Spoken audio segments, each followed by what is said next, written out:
First say that our party has been around for a long time, but when we took it over in 2012, we thought long and hard about what we should stand for, and we decided on a few things. One, we decided we do not want to be an issues-based party, because issues will change from time to time and from election to election.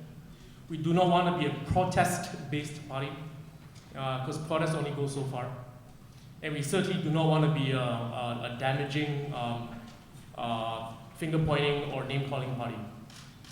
And it was very difficult for us, a small gang of us, 5 of us, to come together and say, is it possible to actually carve a middle road where we want to be constructive, we want to be collaborative, we want to be complementary, and to carve that path before. And I tell you, it was very difficult in 2012, because people said that you're neither left nor right, there's no middle ground, nothing exists. Sorry, today there is middle ground.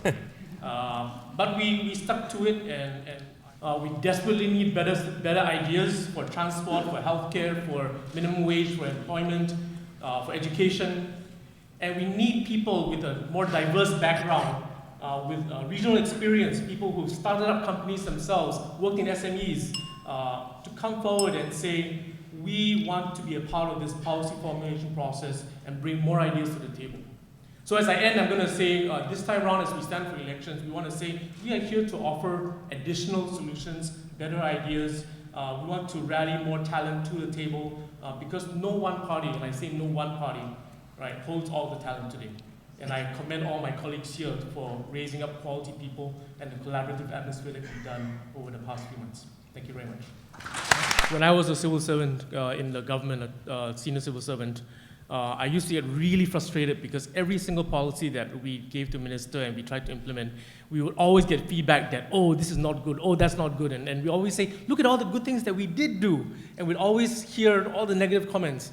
But it took me getting out of government to realize that it's all the negative comments that was exactly where it mattered. And it was all the negative areas that was where the people on the ground felt the pain. We were told recently that we should be selecting our leaders based on our future. I'd actually like to say it would be important to select our leaders based on the past, because the issues we have today, 40-year-olds, unemployed PMETs, the issues that we have today, that we've got depressed wages, so our employers employ foreigners and then cannot afford to employ locals because locals are more expensive. These are all the results of policy missteps across the past few years.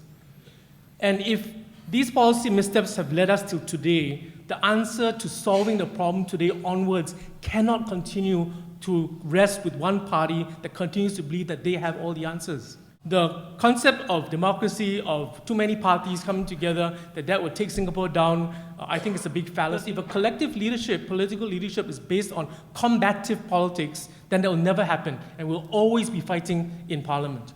But if we can come together as gentlemen, best people in this country, willing to step forward and come up with a collective political leadership that will together be collaborative in finding solutions for Singapore, then we as a country will be all the better.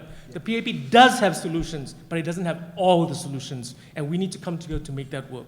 You know, there are too many people standing by the sidelines, good people like you, who are telling us in the opposition, get your act together, you're not doing well enough. I'm going to tell you, and you know, the political crisis in Singapore today is not that we're run by a ruling party.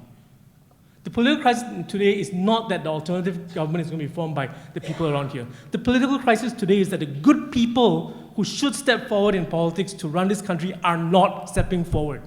And I encourage every one of you, if you want to step forward and join CIMAN and PAP, great, wonderful. If you want to come and join me, great, join GSAFE, step forward.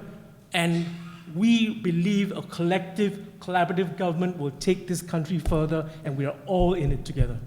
Thank you.